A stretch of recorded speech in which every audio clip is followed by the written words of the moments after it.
Hey guys, welcome back to my channel. तो last video में हमने पढ़ लिया था average cost, marginal cost and उसको निकालते कैसे, तो डेरिवेशन ये रहा, ये हमने ऑलरेडी रीड आउट कर लिया था। ओके, तो अब हम अगले टॉपिक की तरफ बढ़ते हैं। रिलेशनशिप, जो कि मैंने बोला था कि मैं बाद में पढ़ाऊँगी, ये वही टॉपिक है। Relationship between return to scale and returns to scale and cost curves. Cost curve या खाली कॉस्ट भी हम मान सकते हैं, कर्व्स तो हम बाद में बनाएंगे, ठीक है, वो तो ग्राफिकली होगा, बट पहले थ्योरेटिकली चीज़ें समझते हैं। इन दोनों के बीच में ना मैं रिटर्न टू स्केल को आर से डिनोट करती हूँ, कॉस्ट कर्व को सी से, ठीक है। तो इन दोनों के बीच में होता है इन्वर्स रिलेशनशिप। चाहे इसको इधर लिखो चाहे इसको इधर लिखो, कोई फ़र्क नहीं पड़ता, इन्वर्स रिलेशनशिप होता है, बस इतना दिमाग में रखना, ठीक है। अब एक केस होता है एक केस ये होता है कि जब हमारा क्या बोलते हैं, रिटर्न अगर कांस्टेंट है, यानी हमारा रिटर्न टू स्केल अगर कांस्टेंट है, मैं से बाद में बताऊंगी कि इसका मतलब क्या होता है, एक्चुअली इसमें होता क्या है। तो हमारा कॉस्ट भी कांस्टेंट रहेगा, ठीक है। अगर हमारा रिटर्न टू स्केल कांस्टेंट है तो कॉस्ट भी कांस्टेंट रहेगा।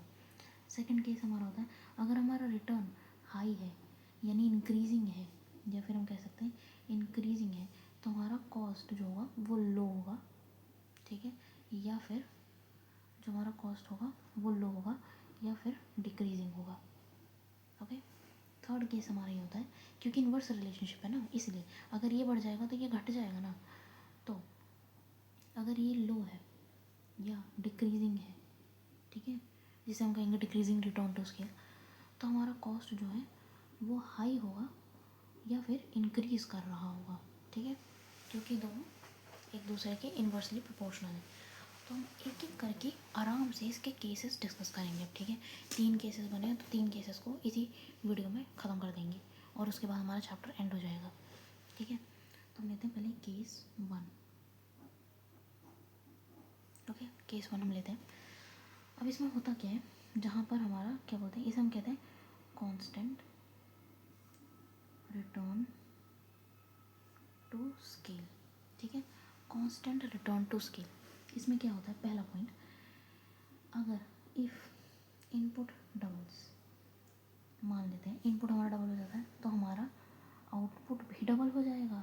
अगर कांस्टेंट रिटर्न टू स्केल है तो सब कुछ कांस्टेंट चलेगा, सेम प्रोपोर्शन में बढ़ेगा, सेम प्रोपोर्शन में घटेगा, तो आउटपुट भी हमारा हो जाएगा डबल, जिससे हमारा कॉस्ट ऑटोमेटिकली भी हो जाएगा डबल, ठीक है।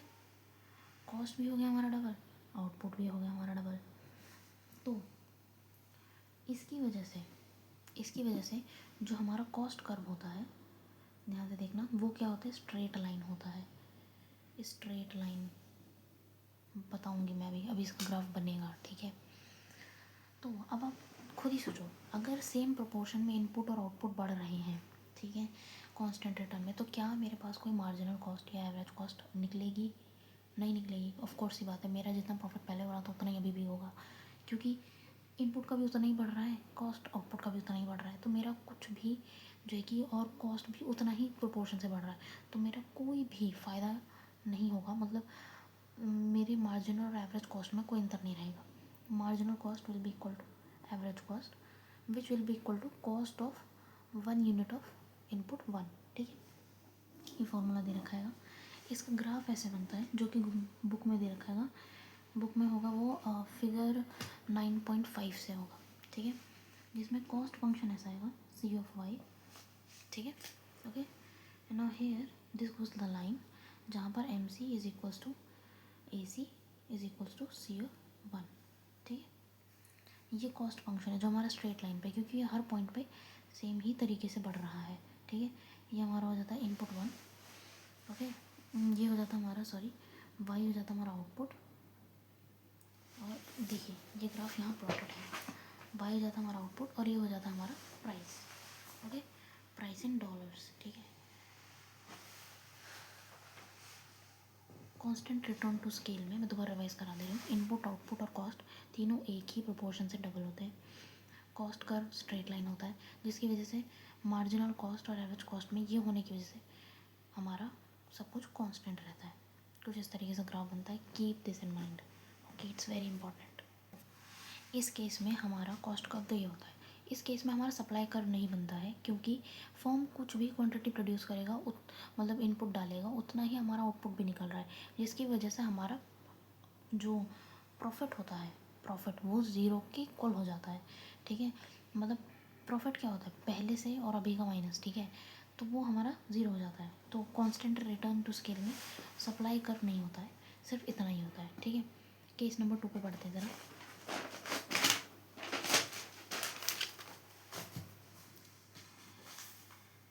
केस 2, ओके, केस 2 है हमारा इंक्रीजिंग, अगर मेरी नेटिंग ख़राब है तो I am so sorry for it, return to scale. ठीक है, इंक्रीजिंग रिटर्न टू स्केल।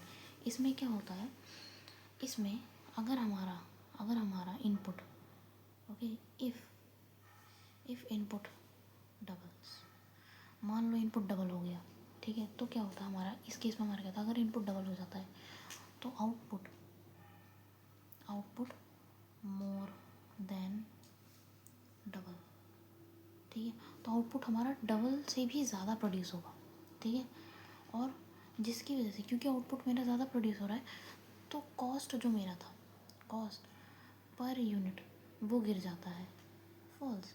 अब तुम कहोगे कॉस्ट पर यूनिट कैसे गिर जाता है, या रिटर्न टू स्केल, अगर इंक्रीजिंग रिटर्न टू स्केल है, अगर इंक्रीजिंग रिटर्न्स बढ़ रहे हैं, यानी रिटर्न अगर मेरे बढ़ रहे हैं, तो कॉस्ट मेरा क्या होगा, ऑटोमेटिकली फॉल होगा ना।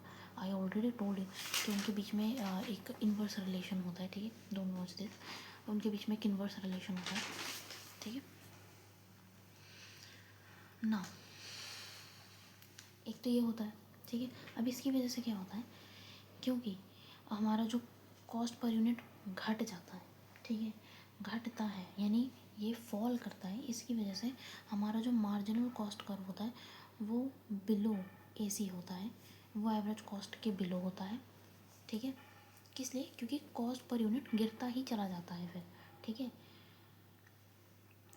बोथ एमसी, गिरते दोनों हैं, पर एमसी यानी मार्जिनल कॉस्ट कम होता है एवरेज कॉस्ट से एट सम स्पेसिफिक पॉइंट्स।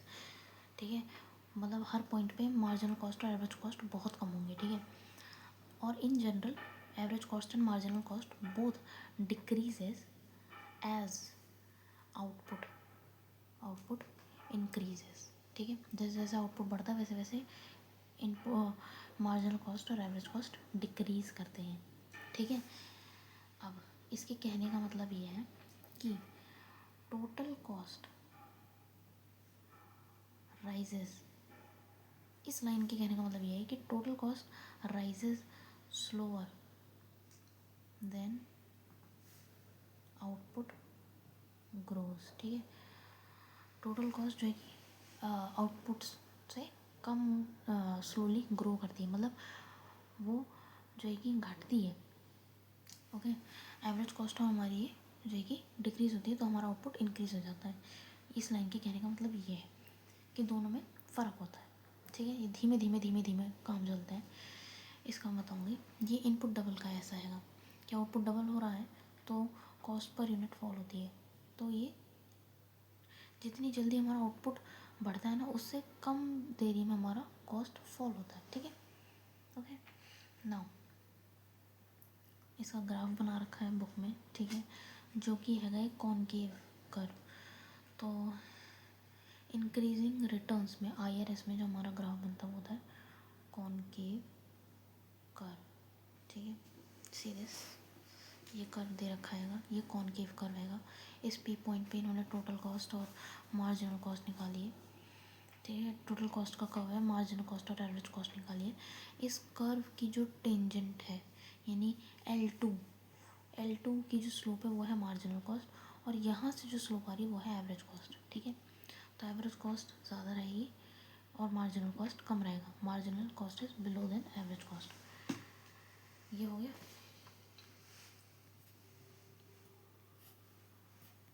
अब देखो, बहुत जेन्युइन सी चीज़ समझने की कोशिश करो। अगर मेरा इनपुट डबल करने पे आउटपुट मेरा मोर आ रहा है और कॉस्ट पर यूनिट गिर रही है, इसका मतलब अल्टीमेट क्या है, मेरा प्रॉफिट बढ़ रहा है। ठीक है, तो इस केस में फिर फर्म क्या करता है, firm wants to give unlimited to give या टू सप्लाई। अब हम सप्लाई कर्व इसका डिस्कस करेंगे, अभी हमने वो वाला कर्व डिस्कस कर लिया है कॉस्ट कर्व, अब हम सप्लाई कर्व भी मैं इसी में अटैच कर दे रही हूँ। ठीक है, तो फॉर्म क्या चाहेगा कि मेरे को मैं अनलिमिटेड सप्लाई कर दूँ, वांट टू गिव या फिर सप्लाई। ठीक है, want to supply unlimited input, ताकि उसका टू हैव, ताकि उसका अनलिमिटेड आउटपुट निकल पाए, जिसकी वजह से उसका अलॉट प्रॉफिट हो जाएगा, to have a lot of profit. ठीक है, ऑफ कोर्स फॉर्म यही करेगा। ठीक है, फॉर्म यही करेगा। तो हम ज़रा इसका सप्लाई कर देखते हैं एक बार। सप्लाई अब देखो, तो इस केस में क्या होता है कि पी यानी प्राइस जो है आपका, क्योंकि देखो कॉस्ट पर यूनिट फॉल हो रही है, कॉस्ट पर यूनिट फॉल हो रही है, कॉस्ट क्या है आपका, कॉस्ट है आपके इनपुट का कॉस्ट है, कॉस्ट पर यूनिट फॉल हो रही है तो आपका रेवेन्यू बढ़ रहा है, ऑफ कोर्स ही बात है, क्योंकि आपका आउटपुट डबल से भी ज़्यादा निकल रहा है। तो पी आपका ग्रेटर देन हो जाएगा कॉस्ट से, कॉस्ट ऑफ वन यूनिट। ये क्या है, प्राइस ऑफ, ये हैगा price of one unit of output. ठीक है, एक यूनिट आउटपुट का प्राइस कॉस्ट से बड़ा हो जाएगा, एक यूनिट आउटपुट का प्राइस इनपुट के एक यूनिट से, एक यूनिट के कॉस्ट से बड़ा हो जाएगा, तब हमारी कंडीशन लगती है इंक्रीजिंग रिटर्न टू स्केल। ठीक है, अब इस केस में हमारा जो ग्राफ बनता है वो कुछ ऐसा बनता है।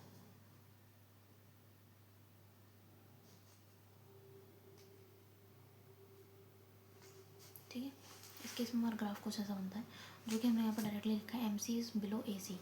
तो ये हो जाता है हमारा MC मार्जिनल कॉस्ट, ये होता है हमारा एवरेज कॉस्ट। ठीक है, ये वो पॉइंट होता है P, ये वो पॉइंट होता है जहाँ पर, ठीक है, हमारी FOC सेटिस्फाई होती है, FOC सेटिस्फाइड, क्योंकि मार्जिनल कॉस्ट और PY, हमारी FOC क्या थी, P equals to marginal cost of MC और YC, ये इक्वल होना चाहिए ना, तो यहाँ पे सेटिस्फाई हो जाती है, ये वो पॉइंट है। ठीक है, you have to plot it. पहले हमारा इनपुट, हमारा जो यहाँ पर होता है आउटपुट, ठीक है, आउटपुट, और यहाँ पर होता है डॉलर्स में हमारा मनी। तो जो हमारा पहला आउटपुट था वो था Y*, दूसरा हमारा आउटपुट था Y'। ठीक है, तो इस पॉइंट पे हमारा मार्जिनल कॉस्ट जो है कि इक्वल हो रहा है।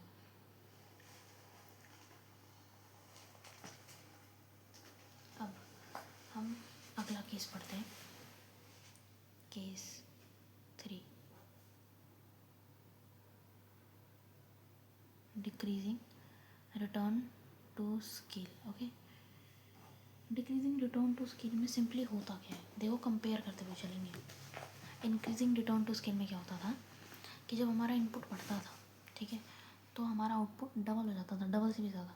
मतलब इफ़ इनपुट, मान लेंगे हम डबल करने का ही मैं मान के चल रही हूँ, बढ़ेगा तो ट्रिपल भी हो सकता है, ये 4 गुना 5 गुना कुछ भी हो सकता है, बट अगर इनपुट डबल होता है तो मेरा जो आउटपुट है वो अगर लेस देन आ रहा है, लेस देन आ रहा है, लेस देन डबल, अगर वो डबल भी नहीं निकल रहा, उससे कम निकल रहा है मेरा आउटपुट, अगर मेरा आउटपुट लेस देन डबल है, तब तब क्या होगा, मेरा कॉस्ट पर यूनिट राइज हो जाएगा। मतलब मेरे को महंगा पड़ रहा है ना मेरा इनपुट। कॉस्ट क्या है, कॉस्ट पर यूनिट, मतलब कॉस्ट मतलब ये वो अमाउंट ऑफ मनी है जो आप इनपुट ख़रीदने में लगाते हो। ठीक है, तो अगर मेरा आउटपुट जो है कि बहुत ही सस्ता बिक रहा है, मेरा इनपुट मैंने डाला डबल, ठीक है, मेरा आउटपुट उतना नहीं निकल रहा है, अगर उससे कम निकल रहा है तो मेरे को मेहनत करनी पड़ रही है ना, मेरे को तो घाटा हो रहा है ना, इनपुट मैं ज़्यादा डाल रही हूँ, मेरा कॉस्ट पर यूनिट राइज कर गया ना, जिसकी वजह से यहाँ पर इस केस में मार्जिनल कॉस्ट अबव होता है एवरेज कॉस्ट से, ये बात ध्यान रखना। ठीक है, पिछले केस में इंक्रीजिंग में हमारा मार्जिनल कॉस्ट बिलो था, इसी से इसमें अबव होता है यहाँ पर। ठीक है, अब इस केस में both MC and AC increase करते हैं एज आउटपुट डिक्रीजेस। ये बात भी ध्यान रखना। हमारे पिछले केस में ये डिक्रीज़ करता था और ये इंक्रीज़ करता था, क्योंकि हमारा इंक्रीजिंग रिटर्न टू स्केल था। रिटर्न टू स्केल का मतलब है कि आपका आउटपुट बढ़ रहा है, घट रहा है, क्या हो रहा है। यहाँ पे आउटपुट लेस हुआ पहले के कंपैरिजन में, तो डिक्रीजिंग था।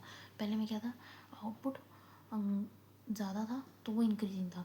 और उससे पहले केस 1 में जब हमारा कांस्टेंट रिटर्न टू स्केल था, तो हमने क्या करा था, हमारा जो आउटपुट था वो इनपुट के ही बराबर में प्रोड्यूस हो रहा था। ठीक है, अब यहाँ पर टोटल कॉस्ट कर्व जो होता है वो होता है हमारा, टोटल कॉस्ट कर्व जो होता है हमारा होता है कॉन्वेक्स। ठीक है, कॉन्वेक्स कर्व होता है। ठीक है, तो डिक्रीजिंग यहाँ, हाँ ये तो मैंने बता दिया। हाँ, डिक्रीजिंग में जो है कि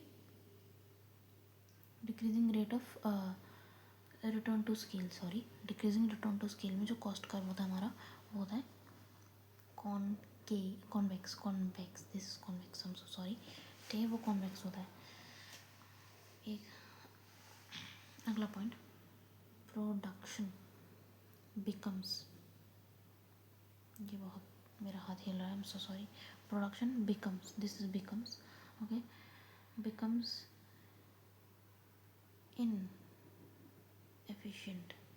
हमारा प्रोडक्शन ही इनएफिशिएंट हो जाता है, हमारे लिए सफिशिएंट ही नहीं होता वो हमारे लिए घाटा करता है। तो हमारे से कोई एफिशिएंसी नहीं होती, तो इनएफिशिएंट हो जाता है। एज फर्म गेट्स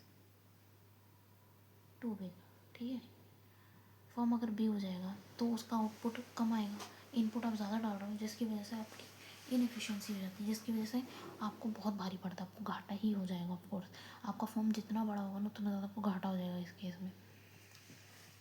इसका ग्राफ कैसे बनता है, कॉस्ट कर्व अगर मैं बताऊँ, देखो कॉस्ट कर्व ये दे रखा है बुक में, ये होता है इसका डिक्रीजिंग का, फिगर 9.7, ये है ऐसा कॉस्ट कर्व।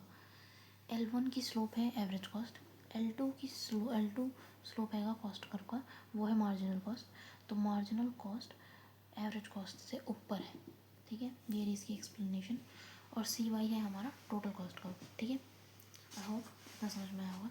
अब हम ज़रा इसका फटाफट सप्लाई कर्व बना लेते हैं। ठीक है, तो वो और आसान हो जाएगा हमारे लिए ये समझने के लिए कि यहाँ चल क्या रहा है। ठीक है, अब इसका सप्लाई कर्व कुछ ऐसा बनता है, यहाँ पर हमारा ये गिर रहा था, यहाँ पर हमारा ये उठेगा सप्लाई कर्व।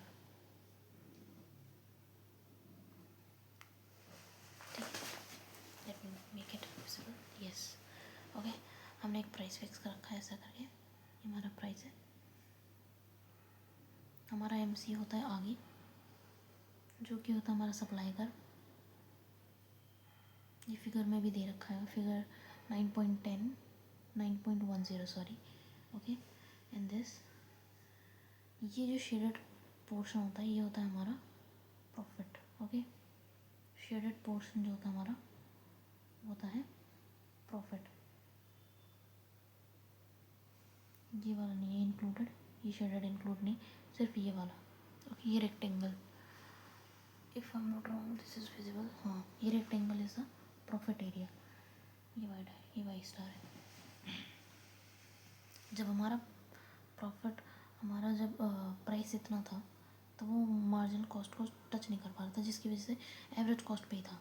ठीक है, तो अगर हमें इसे इंक्रीज़ करना है तो हमारा प्रॉफिट इतना बढ़ जाएगा अगर मैं इसे इंक्रीज़ कर दूँ मार्जिनल कॉस्ट पे। ठीक है, इस केस में हमारा जो प्राइस होता है वो लेस होता है एवरेज कॉस्ट से। ठीक है, हमारा जो प्राइस होता है वो एवरेज कॉस्ट 1 यूनिट से कम होता है, मतलब price of output of 1 unit, price of 1 unit of output is less than cost of 1 unit of input. It's a very necessary condition। और यहाँ पे हमारा चैप्टर ख़त्म हो जाता है, very important. Thanks for watching, और ये चैप्टर ये ख़त्म होता है। Let me know if you want the example 9.5 solved example problem, if you want I will tell it also, मैं उसे एक्सप्लेन कर दूँगी। And please be with me and support me in my journey. Thank you so much for watching. Take care. Bye bye.